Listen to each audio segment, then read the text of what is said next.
मैं कहता हूं कैल धैल दाई के और नाव भौजाई के। तो ये लोग करते हैं हमारे मोदी जी, ये लोग सिरे लूटने पर ये आरक्षण का बात बोलते हैं। किस लिए? आरक्षण दिलाने के लिए नहीं, ये केवल और केवल अपने कुर्सी के लिए। पूरे देश भर में जाति आधारित जनगणना कराई जाएगी, ये केंद्र सरकार का फैसला है और इस पर सभी जो विपक्षी पार्टी है श्रेय लेने का होड़ है कि हम लोगों ने केंद्र के ऊपर प्रेशर बनाया, इसलिए जो है केंद्र सरकार ने ये जाति आधारित जनगणना कराने का फैसला किया। इस वक्त हमारे साथ बातचीत करने के लिए बिहार सरकार में मंत्री हरीश सहनी है। सहनी जी, जाति आधारित जो जनगणना कराई जाएगी पूरे देश भर में केंद्र सरकार ने फैसला किया है, विपक्ष की खेमे में काफ़ी खुशियां हैं और ये कह रहे हैं कि हम लोगों ने ये प्रेशर दिया था केंद्र सरकार को, इसलिए ये फैसला उन्होंने लिया है। पहले उनसे पूछ लीजिएगा, 370 के लिए वही प्रेशर बनाए थे, 3 तलाक के लिए वही बनाए थे। राम जन्मभूमि पर देश नहीं पूरे दुनिया के सनातनी का वहां आस्था का केंद्र अयोध्या का राम जन्मभूमि, वो मंदिर नहीं, वो राम जी का जन्मभूमि है। उस मंदिर का निर्माण करने के लिए भी वही लोग कहे थे क्या? कहाँ नहीं वो विरोध किए। लेकिन भारतीय जनता पार्टी का एक सिपाही, दुनिया के सबसे लोकप्रिय नेता, गरीबों के मसीहा, भारत के यशस्वी प्रधानमंत्री युग पुरुष नरेंद्र भाई मोदी जी को लगता है ये काम करने से देश की आजादी में जो 10 लाख से अधिक पूर्वज कुर्बानी दिए, उन तमाम शहीदों के सपनों को साकार करने के लिए हमें जो भी कानून बनाना पड़ेगा वो हम बनाएंगे। और इसी के तहत आप देख रहे हैं ऐसे ऐसे निर्णय लिए जाते हैं कि देश भर के लोगों को, तमाम देशभक्तों को, तमाम सनातनी को, सबका सर ऊंचा होता है। सनातनी इसलिए मैं कहता हूं, यह सभी धर्म का सम्मान करता है, उसी का नाम सनातन है। तो हमारे प्रधानमंत्री जी वो सब कुछ करते हैं जो देश के लिए जरूरी है, जो शहीदों के सपनों का भारत बनाने के लिए जरूरी है, वो सारा काम करते हैं। और ये लोग ऐसा कहते हैं तो हम गांव का बेटा है भाई, सुन लीजिए, मैं देहाती हूँ। मैं कहता हूँ कैल धैल दाई के और नाव भौजाई के। तो ये लोग करते हैं हमारे मोदी जी, ये लोग सिरे लूटने पर बिहार की जनता और देश की जनता सब जानती है कि बोलकर कौन राजनीति करता है और काम कर कौन राजनीति करता है। ये बिहार और देश की आम जनता जान गई है। इसलिए इन लोगों को केवल श्रेय, केवल गीत ताली बजाने वाला में रहने दीजिए, गीत तो गाने का काम हमारे भारतीय जनता पार्टी और एनडीए सरकार करेगी। आरक्षण की भी बात सामने निकल कर आ रही है और आरक्षण जिस तरीके से आप भी मल्ला समाज से आते हैं, मुकेश सहनी भी मल्ला समाज से आते हैं, उन्होंने कहा है कि हमारे जो पूर्वज हैं उन्होंने आरक्षण के लिए लड़ाई ही नहीं लड़ी, इसलिए हम लोग लड़ रहे हैं, फाइट कर रहे हैं कि हम लोग को आरक्षण मिले।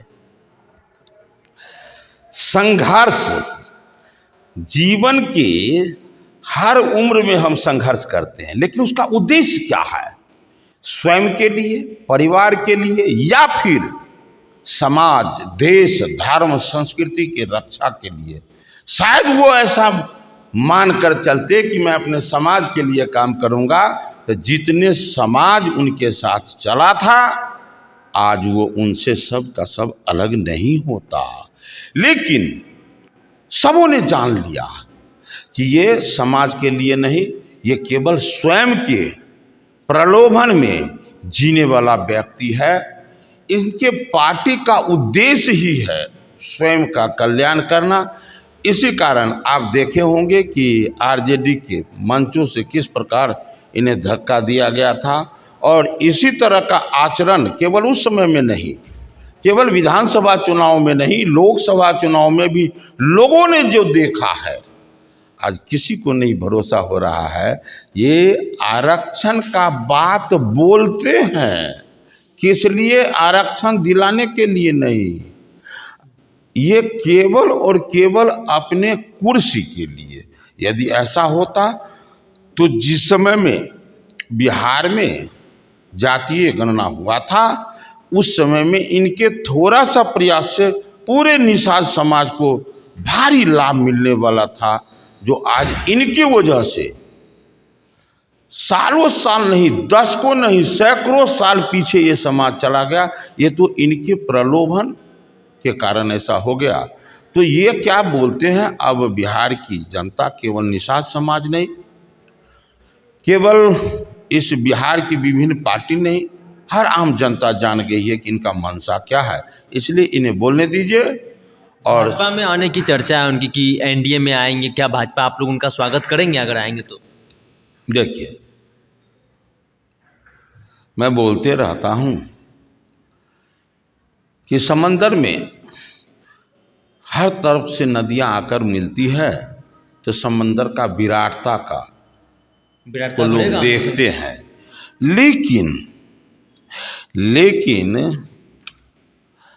जो भारतीय जनता पार्टी के सिद्धांत को मानता है, उसे भारतीय जनता पार्टी का सिर्फ नेता नहीं, बूथ स्तर के कार्यकर्ता, प्रखंड, जिला, प्रदेश और देश स्तर के कार्यकर्ता सब उसका सम्मान करता है। लेकिन कोई हमें सम्मान करे, हमारे अंदर भी वो जज्बा, वो टैलेंट होना चाहिए कि लोग हमें सम्मान करें। और नहीं तो फिर गला में हाथ दे करके कोई भी पार्टी निकाल देता है, पीछे भी आप देख चुके हैं। इसलिए हम तो कह रहे हैं कि भाई उनका जो है छवि, जैसा वो दिखाएंगे वैसा वो सम्मान पाएंगे। और जो जिस तरह का वो छवि दिखा रहे हैं, अब मान लीजिए कि लोग सम्मान करेंगे कि अपमान करेंगे, इसी से समझ जाइए। देखिए, आप सुन रहे थे मंत्री हरीश सनी को क्या कुछ कहा। तमाम बातें आप इस वीडियो में सुनाए। फिलहाल के लिए इतना ही। आगे की अपडेट के लिए बने रहिए फर्स्ट बिहार झारखंड पर। मैं सिंह पटना। पैनोरमा ग्रुप, जो सोचता है वो करता है। ये लो, मुंह मीठा करो। आज मैंने अपना जॉब छोड़ दिया, अब हम पूर्णिया वापस जाएंगे। जॉब छोड़ दिया है? मतलब ये घर कैसे चलेगा? हम करेंगे क्या? और माँ बाबूजी क्या बोलेंगे? इसलिए मैं एक और मिठाई का डब्बा लाया। अपने बिजनेस के लिए लोन अप्रूव हो गया। अरे लोन अप्रूव हो गया वो तो ठीक है, लेकिन पूर्णिया में हम रहेंगे कहाँ? अपना घर भी तो नहीं है वहाँ। इसलिए तो एक और मिठाई का डब्बा अलग से लाया हूँ। हमने पूर्णिया में घर ले लिया है, पूर्णिया के ई होम्स पैनोरमा में। पूर्णिया में पैनोरमा ग्रुप लेकर आए हैं ई होम्स पैनोरमा। बड़ा घर, आलीशान जिंदगी और अत्याधुनिक सुविधाओं के संग। अरे अब क्यों मुंह मीठा करवा रही हो? क्योंकि हम घर वापसी जो कर रहे हैं। घर वापसी की खुशी पूर्णिया में ई होम्स पैनोरमा के संग।